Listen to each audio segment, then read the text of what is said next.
Hello hi అందరికీ అందరు ఎలాగుండారు? Welcome back to it's me Shri.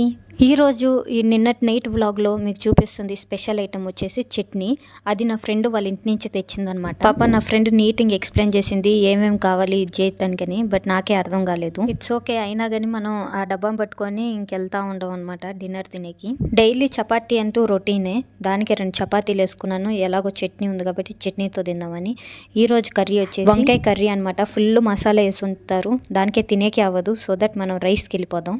ఆ చట్నీ ఉండదానికే నేను రైస్ కూడా చాలానే వేసుకున్నాను. ఎంత తింటానో తెలియకుండానే వేసేసుకున్నాను. బేసిక్గా నాకు మెయిన్గా హ్యాబిట్ ఉండేది ఏంటంటే కళ్ళు పెద్దయ్యి కడుపు చిన్నది, దానికే చాలా రైస్ వేసుకున్నాను. నెక్స్ట్ ఐటమ్ చూసుకుంటే మనకి సాంబార్ పెట్టారు. రసం ఈరోజు క్యాన్సిల్ అయిపోయింది, సాంబార్ పెట్టారు. అదే సాంబార్ కూడా మనకి తెలీదు, జస్ట్ వ్లాగ్కి చూపిస్తూ ఉన్నాను అంతే.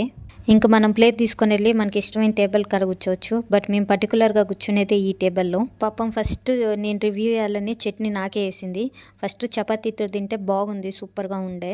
ఈ పచ్చడి అసలు చెడిపోదు, ఎందుకంటే ఉల్లిపాయలు ఏమి వేయలేదు కాబట్టి. మీకు ఈ రెసిపీ కావాలంటే కమెంట్ చేయకండి, ఎందుకంటే నేను చూపిలేను. ఫస్ట్ బయట మీకే పెడదాం అనుకున్నారు, మీరు తినలేరు కాబట్టి నేనే తినేసి మీకు రివ్యూ ఇచ్చేసాను. ఇంకా రైస్తో తిన్నప్పుడు ఇంకా బాగుండే, ఇంకా రుచిగా సూపర్గా ఉండే. ఈ వ్లాగ్ ఇక్కడికే ఎండ్ అవుతుంది. మీ లక్కీ హ్యాండ్తో సబ్స్క్రైబ్ కొట్టేళ్ళంటే ఓకే బాయ్.